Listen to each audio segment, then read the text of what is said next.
we will start with the transformations. So what I'll do is, okay, let me go to data integration.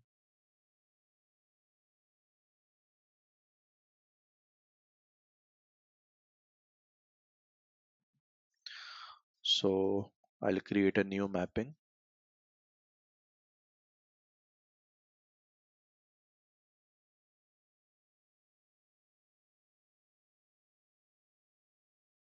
I'll just name it as m underscore,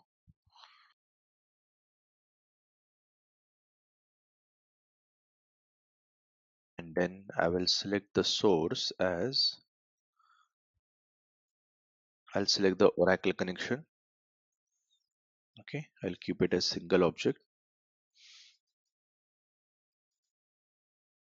and then I'll select source table as customer.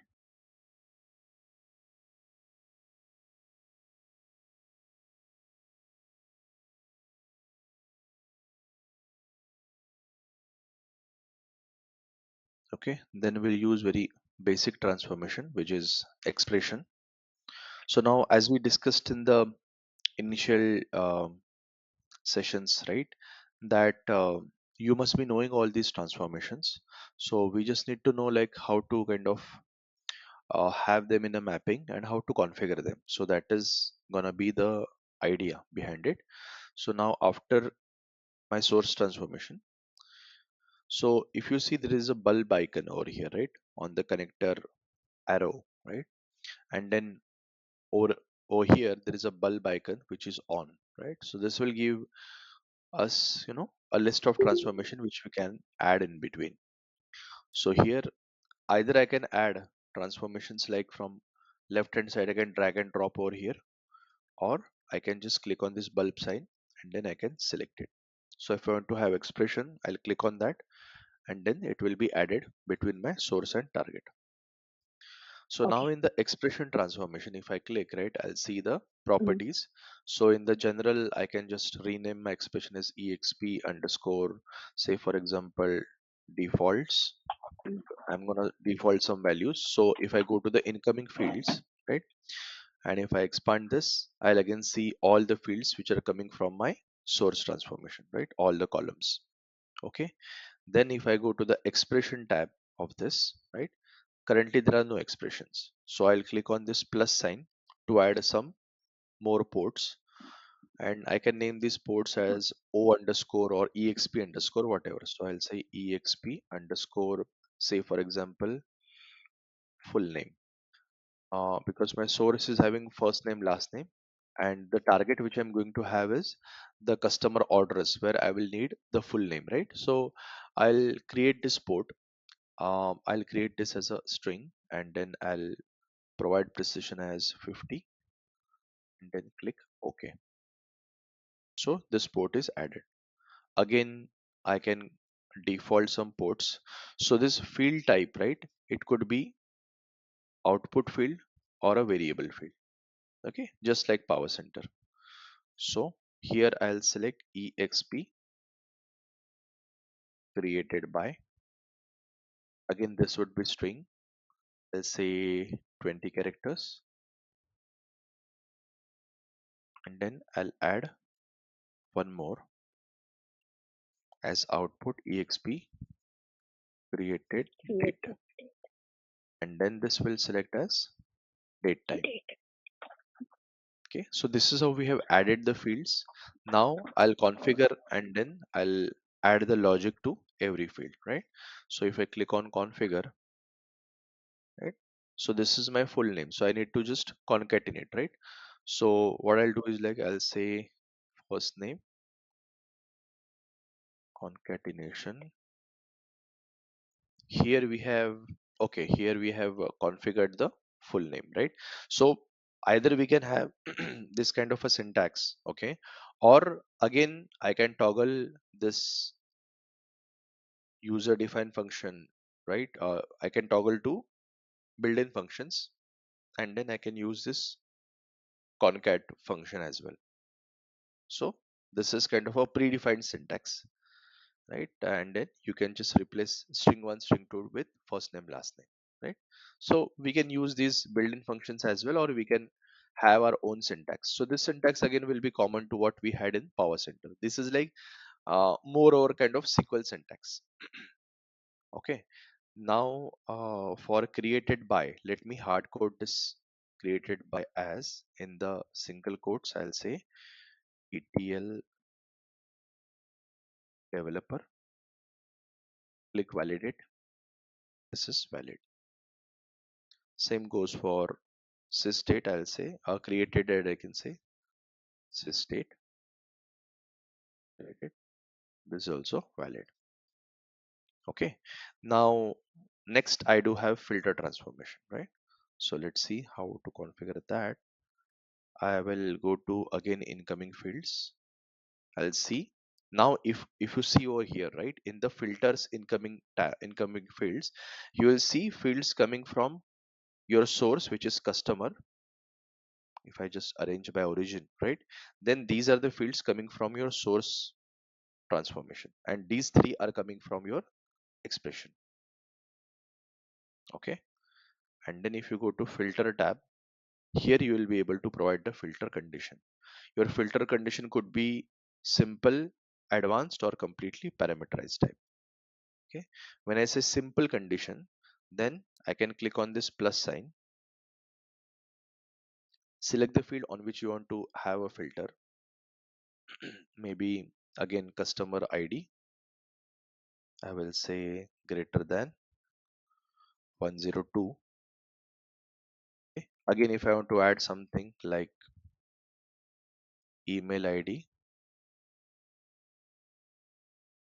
not equal to null. So this is how I can keep adding the condition. If I want to have expression kind of a condition, right, or little bit more complex, where so because now this condition is like customer ID greater than 101 and email ID not null. But if I want to have or kind of a condition, right, in that case I have to go for advanced. So this will get converted, right, and then here I can say edit filter condition, and in the bracket I would say first name not null or last name not. So either of it should be populated like that. Validate this, and this is valid. Okay, so this is advanced type of filter condition we can use. Third type is completely parameterized, which we will see in the parameterization module. Okay, if I go here in the advanced, here I have just tracing level and optional, right? So by default, every transformation which we are using over here, right, those are marked as optional transformation. What does optional means? Whenever I'm running my mapping, right, is it really mandatory or necessary to have every single row coming from my source to flow in from that transformation, right? If it is not mandatory, then my transformation is optional. Okay. If I just uncheck this, then it will become mandatory transformation. So by any chance, if a mapping has like multiple flows, right, and a particular flow has a transformation which is marked as mandatory, and if any row is not going through it, my mapping will fail. So just imagine, I'll keep it as optional for now. Just imagine a mapping where I have source, and then after source I do have a router transformation, and then after router I do have two groups, two user defined groups. Okay. And then from first user defined group, if I have an expression maybe followed, and then if I mark that expression as mandatory, I uncheck that optional, and then if any row is going through my second flow, then my mapping will fail, saying that this particular row did not go through my mandatory transformation, which is expression one. So if I want to apply that kind of a mechanism, that any particular law not following my particular transformation which is marked as mandatory, then mapping should fail, right? Kind of a error handling mechanism. In that case I can use it. Otherwise I'll keep everything by default as optional. Okay. and then I'll go to target transformation. I'll select the target, and then I'll select Oracle connection, and I'll select the target table as customer orders. I hope you might have got chance to do some hands-on over the weekend where you would have used, where you have created a mapping with source target to be a flat file, or or I would say Mm. existing versus new, right? Create, yeah. So if you click on this, right, then what will happen? A new table The target will be table will be created with created whatever, automatically. or even flat file can be created on the fly. Mm, For mm, now, I'm mm. just going to use a table which is already present. Then what I'll do is, like, once this table is selected,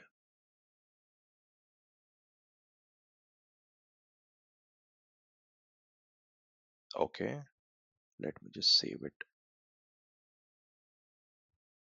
Though it is invalid, let me, and it is a good habit of saving your mapping in between, right? So that Mm, you will not lose anything. So here I'm going to select truncate target table option over here. Then target fields, I know these are my target fields. And then finally I'll go to field mappings. I'll do the smart map. Okay. Even my expression level fields are also mapped.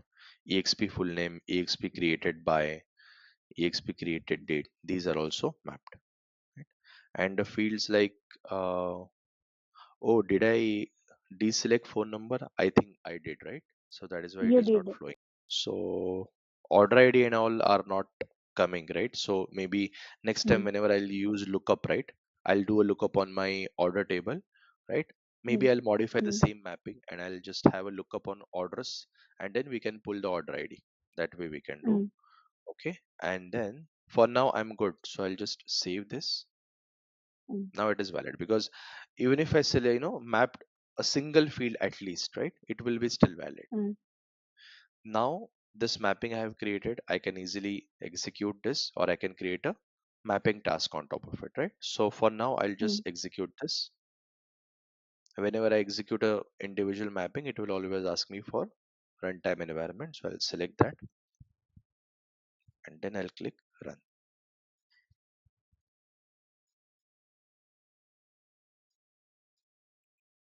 So I'll go to my jobs tab.